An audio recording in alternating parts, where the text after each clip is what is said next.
मांगा है मैंने शाम से वरदान एक ही, मांगा है मैंने शाम से वरदान एक ही। तेरी कृपा बनी रहे, तेरी कृपा बनी रहे जब तक है जिंदगी, तेरी कृपा बनी रहे जब तक है जिंदगी।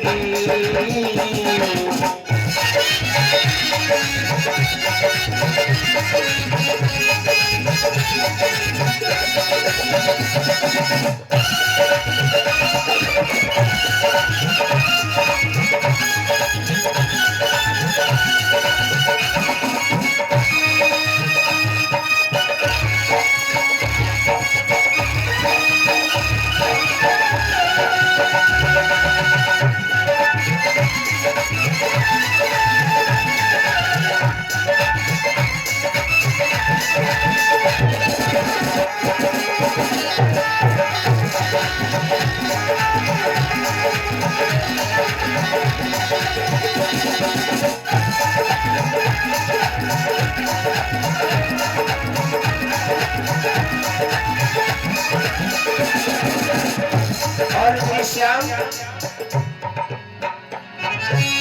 जिस परिप्रभु का हाथ था वो पार हो गया, जिस परिप्रभु का हाथ था वो पार हो गया, जो ही शरण में आया वो पार हो गया, जो भी शरण में आया वो पार हो गया।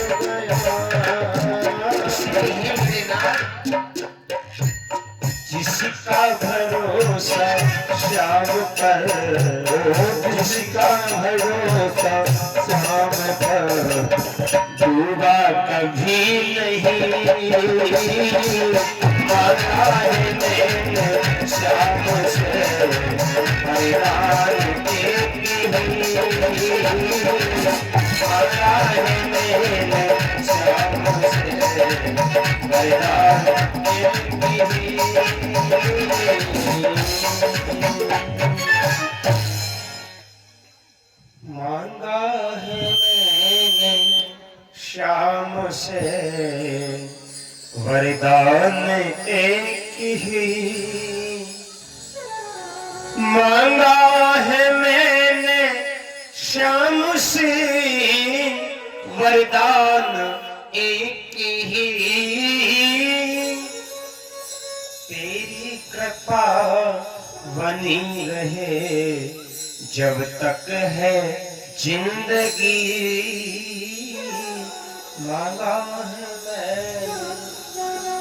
यही सोच करके सुदामा मार्ग में चलते जा रहे हैं। सुदामा जी चलते चलते थक गए तो भगवान ने अपने योग माया से द्वारका में ही उठा करके सुला दिया। सुदामा जी द्वारका में ही द्वारका का पता पूछ रहे हैं। सुदामा जी भगवान के द्वार पर आए और द्वारपालों को पूरी बात बताई।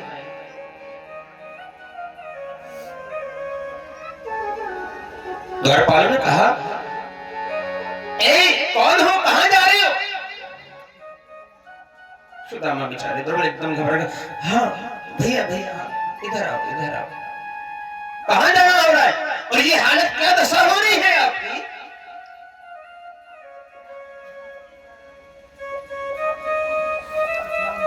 सुदामा व्याकुल होने लगे। भैया मैं अपने मित्र से मिलने के लिए आया हूं। क्या नाम है आपके मित्र का? भैया मेरे मित्र का नाम कृष्ण है। द्वारपाल ओ कृष्ण 6। जब कृष्ण 6 शब्द का जब उच्चारण सुना सुदामा फिर चक्कर में पड़ गए। अरे ना ना ना ना ना ना, मैं तो एक कृष्ण से मिलने के लिए आया हूँ, 6 कृष्ण से नहीं।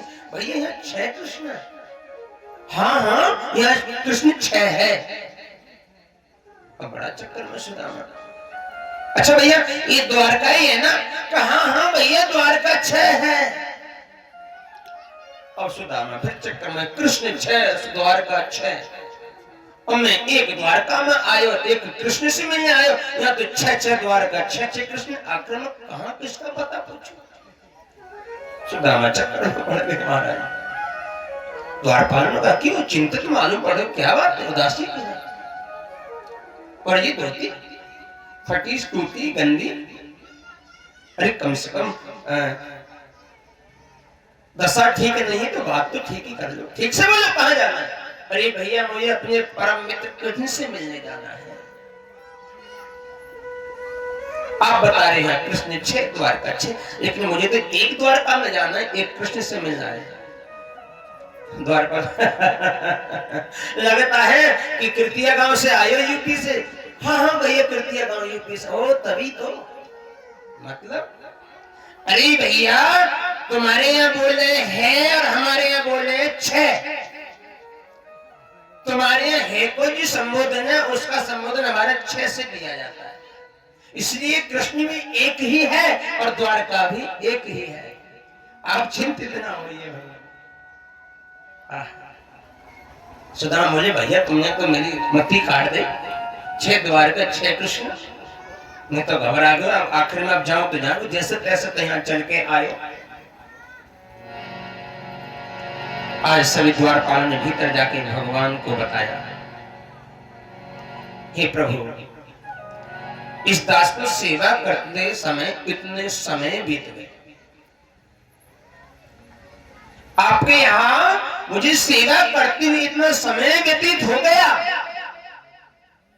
किंतु आज तक एक ऐसी विभूति आई है मैंने उसका ना कभी दर्शन पहले किया होगा और ना आगे कभी ऐसी विभूति का दर्शन करने का मुझे उम्मीद है। आज ऐसी विभूति द्वार पर आई है महाराज।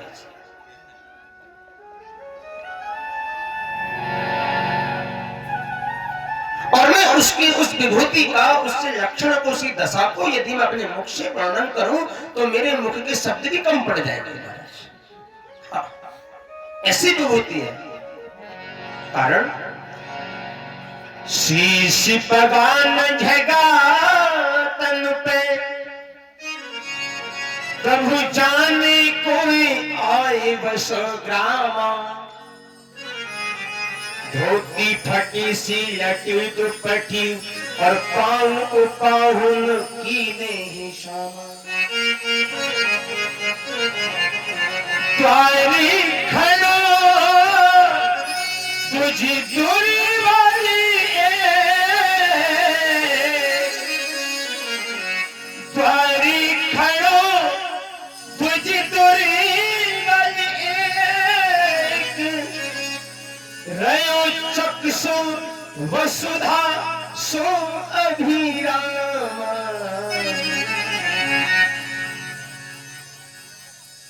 देखे उसकी दीन दशा बतावत है अपना नाम सुदामा। सुदामा हमारा सुदामा भगवान का मेरा होश उड़ गया। सुदामा जी नाम सुनते ही भगवान बड़ी तीव्रता से दौड़े, हे कृष्ण हे कृष्ण हे कृष्ण, हे सखा किधर हो तुम, कहां हो तुम।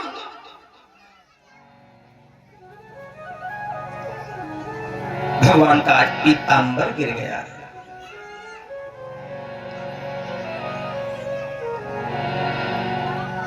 खड़ाऊ पहनना भी भूल गए अपने मित्र की याद में। भगवान ने सुदामा जी को हृदय से लगा लिया और अपने सिंहासन पर बैठाया। रुक्मिणी जी से जल लाने को कहा आप जल लेकर के आइए। भगवान ने सुदामा जी के पाद तल को छुआ और अनगिनत कांटे लगे थे।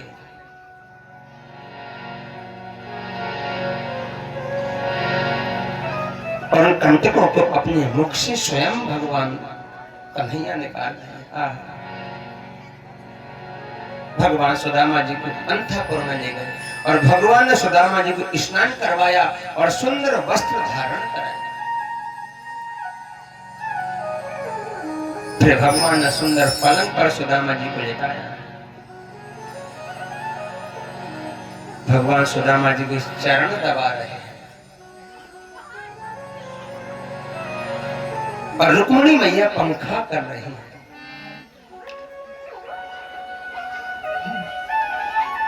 भगवान स्वयं ठाकुर जी इतने व्याकुल हो गए कि अपने नेत्रों के अश्रुपात से अश्रु धारा से ही सुदामा के चरणों का प्रक्षालन कर दिया।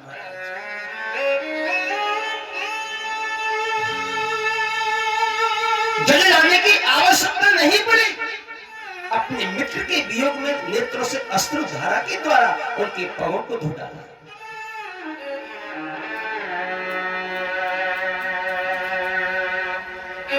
लेकिन आज इस कलकाल में लोग सुदामा को भिखमंगा बताते हैं। कमंडल लेकर के कथाओं में गली गलियों में भीख मंगवाते हैं सुदामा से। वो कथा प्रवक्ता मुझे प्रमाण सहित बता दे कि सुदामा ने कमंडल लेकर के कहां भीख मांगी है, या सुदामा भिखारी का कहां प्रमाण लिखा है। कमंडल लेकर के दर दर भीख मंगवाते हैं। और इतना ही नहीं, द्वारे पर खड़े द्वारपालों से बहुत धक्का लगवाते हैं। मैं कहता हूं किसी द्वारपाल ने सुदामा जी की उंगली भी टच नहीं की और यहां धक्का लगवाते आज कथा में। उनके साथ हास्य प्रयास कराते हैं, नौटंकियां करवाते हैं।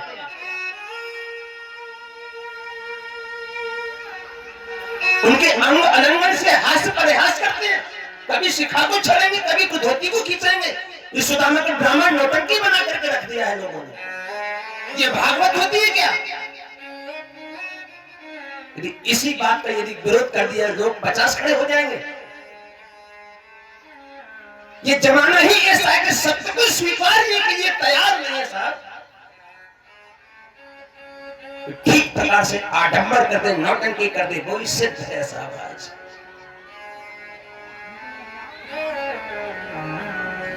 जो भगवान पूरी सृष्टि को अपनी उंगली पर नचाता है, आज कलिकाल के लोग 10-10 रुपए के नोट पर गलियों में नचाते हैं।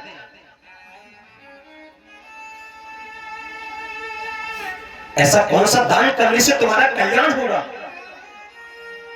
और कहते हम भंडारी करते, इतना यज्ञ कराते, अनुष्ठान करने में लाभ नहीं मिलता। अरे लाभ पर खाक मिलेगा। भगवान की छवि पर, भगवान की झांकियों पर आप नोट बरसा रहे हो, गली गलियारों में नचा रहे हो, शर्म नहीं आती तुम्हें? जैसे इस धर्म का नाश करने वाला कोई यदि है तो केवल हिंदू है और अन्यथा कोई नहीं। अरे अन्य धर्मों में जाकर के देख लो, जिनके जो कार्य करने का समय है वो अपने कार्य पर अटक रहता है। अरे सीख ले लो मुसलमान भाइयों से, यदि उनके नमाज का 1 से 1 बजे का समय है, 1 बजे के 2 मिनट हो नहीं सकता। आप जाना 10,000 की गड्डी लेकर के ये सामान मेरा काम कर दो, बिल्कुल 10,000 के रुपए में ठोकर मार देगा। और ये हिंदू अपने आप को हिंदू सोशल मीडिया पर प्रसारित करता है, मैं हिंदू हूं।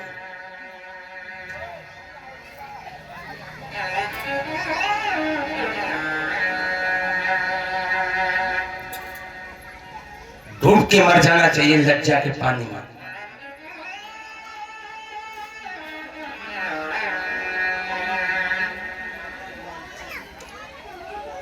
क्षमा चाहूंगा, मैं किसी कथा व्यास की निंदा नहीं कर रहा, लेकिन सत्य है वो मैं आपको बता रहा हूं। जितनी भी कथावाचक है वो मेरे लिए सभी प्रिय हैं, मेरे गुरु तुल्य हैं, चाहे कोई भी किसी वर्ण से हो, इससे कोई तात्पर्य नहीं। लेकिन धर्म के स्वाभिमान को, अपने कर्म के स्वाभिमान को हमेशा